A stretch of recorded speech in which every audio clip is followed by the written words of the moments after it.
Okay. So great. Hello. This is Terry Edwards, Renegade Recruiter, and welcome to another podcast. And today we're joined by Esther and Gerard. In a moment, I'm going to tell you, or rather they're going to tell us all about them and what they do. So guys, welcome to the podcast.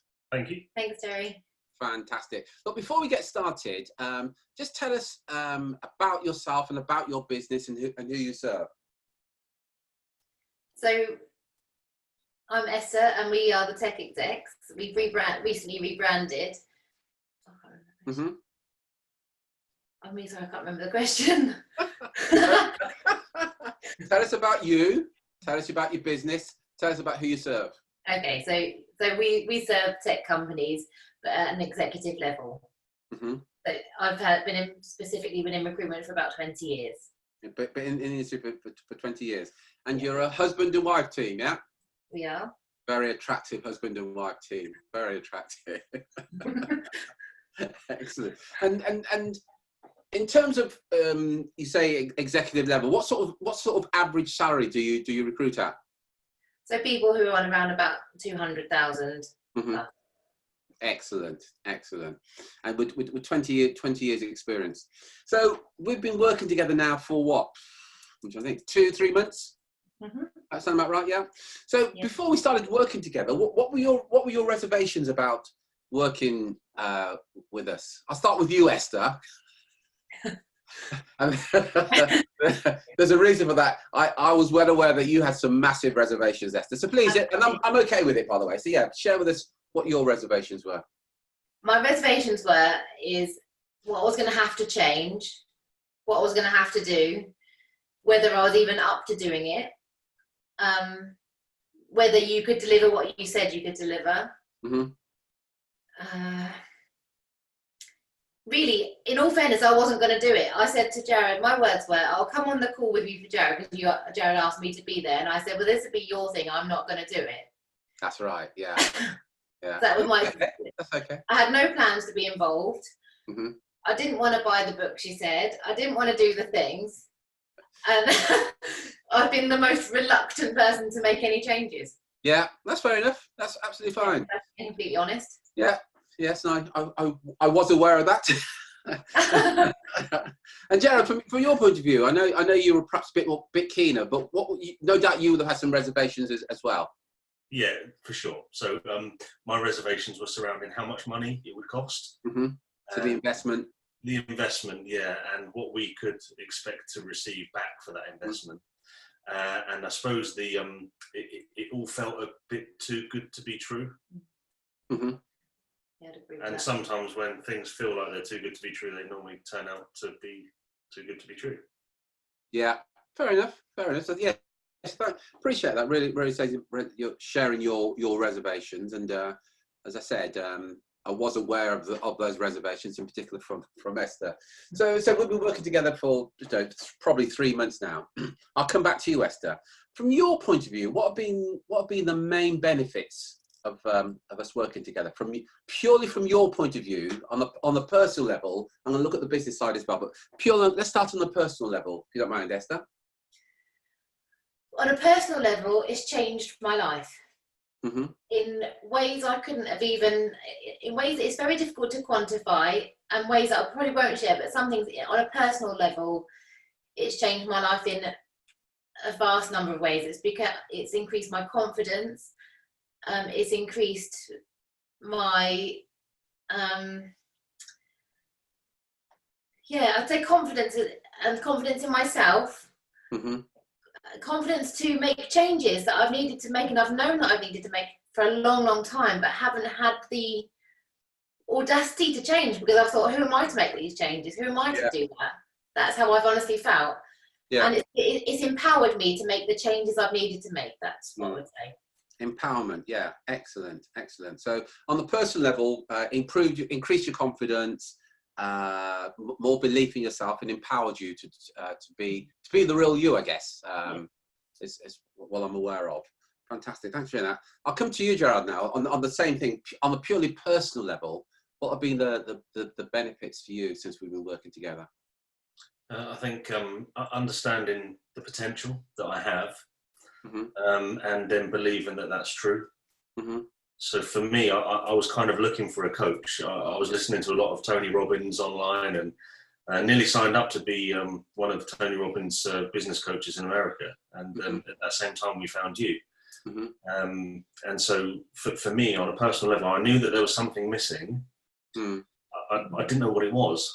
And then when we connected and we started having those conversations, I found out what it was. And so for me, on a personal level, I feel like I've got great potential, and I've got great self-confidence, which had taken a bit of a knock over the last few years.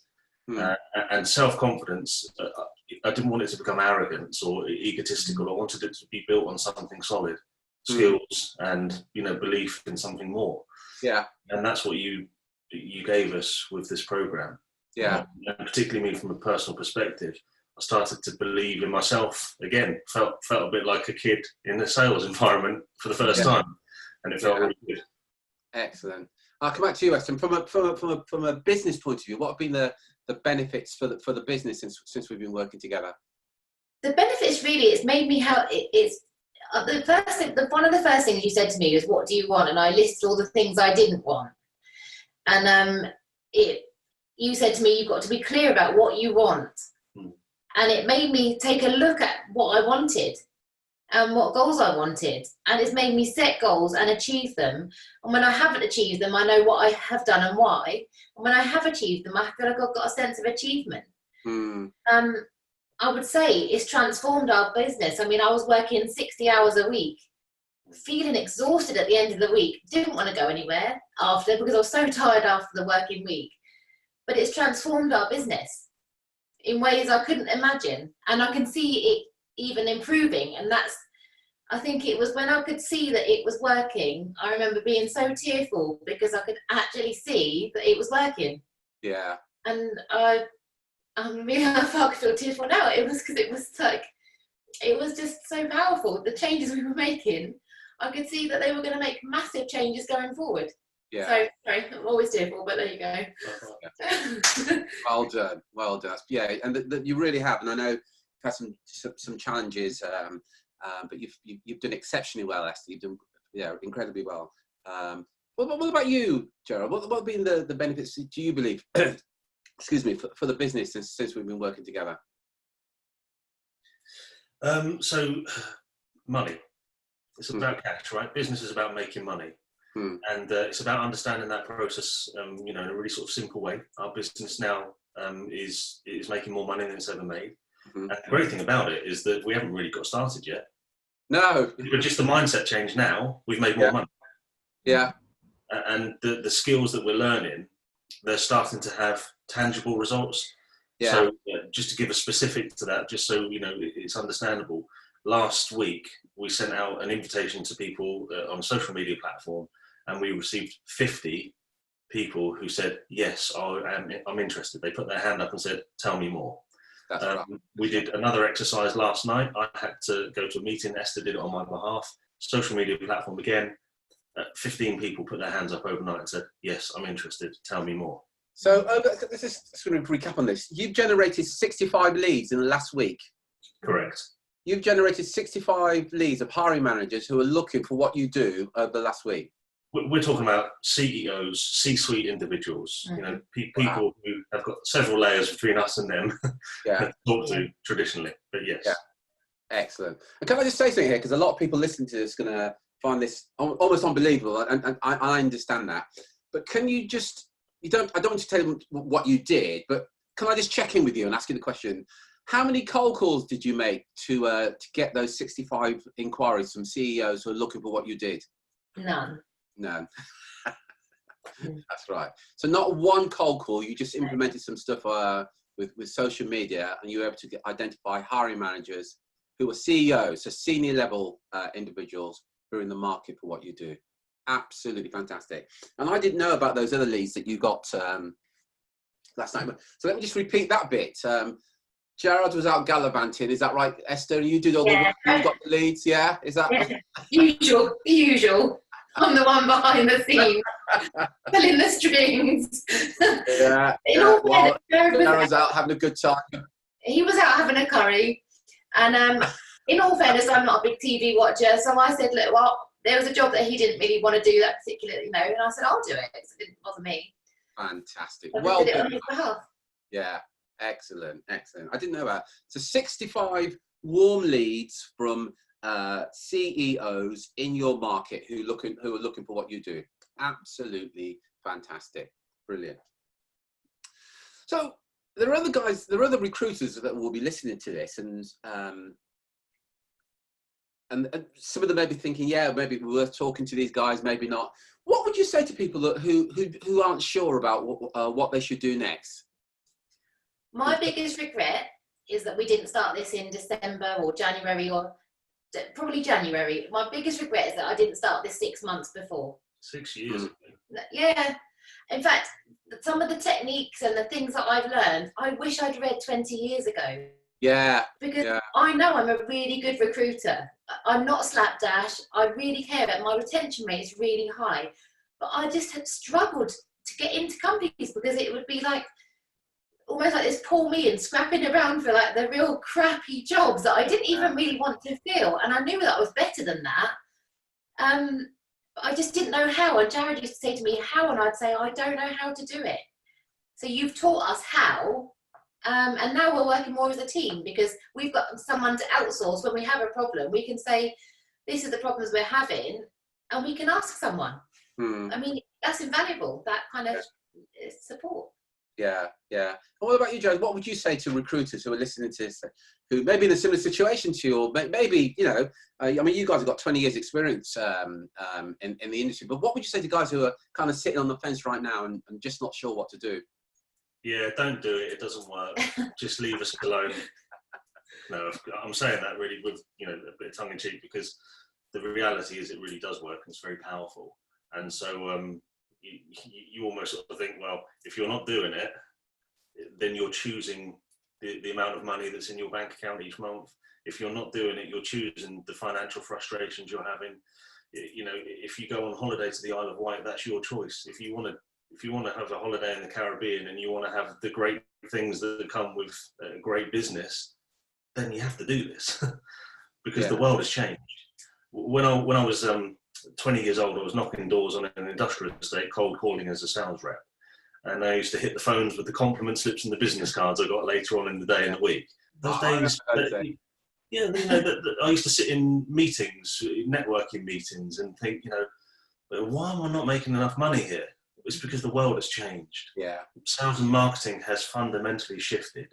And so recruiters who are not fundamentally shifting how they have operated, they will never keep up, and they'll never earn the money that they want to earn. So they have to do this. Yeah. If they want the business of their dreams, this is the only choice they've got. And it's not about, and it's not about not being good at what you're doing. It's just about knowing, when I first started in recruitment, I was only 24 when we started Pinstripe People. So we built it on the back of speculative calls and all the things you're told to do when you work for another agency. The Dun & Bradstreet book. Yeah, bought one of those, bought one of them, Yellow Pages, all of those things. Yeah. It was before the internet was a major thing. And when we started working together last year, Jared would say, how would we do it? And I'd say, I don't know how to change it, because I didn't know how to do it. I knew how to do the job. I just didn't know how to get people to know how good I was as a recruiter. Yeah, and there's a couple of things there. There's a saying that your success as a recruiter has got nothing to do with how good you are recruiting, but it's got everything to do with how good you are at attracting clients and candidates to your business. Because you can be the best recruiter in the world, but if you haven't got clients and candidates coming to you, it counts for absolutely nothing. So yeah, absolutely. And the other thing that you said there, Jared, which said many times, your success is your choice. You really hit the nail on the head there. Whatever your bank account right now, it's just really your choice. And if you don't like what's in your bank account right now, that is your choice. But the good news is you can do something about it. Absolutely fantastic. Yeah, excellent. So in a nutshell, what you're saying there, if I got any of this wrong, you let me know. If there are other recruiters who aren't where they want to be and they're keen on growing the business, you'd recommend them kind of reaching out to us in a nutshell. I would, because I was surprised at some of the things that we've learned in the interim, and I was surprised at where those changes started and will continue. So to be honest with you, Terry, you know, it's you don't know what you don't know, right? Yeah. There's no fault in that. There's no fault in that whatsoever. That you just don't know what's, you know, not there in a minute. But you can change that. Yeah.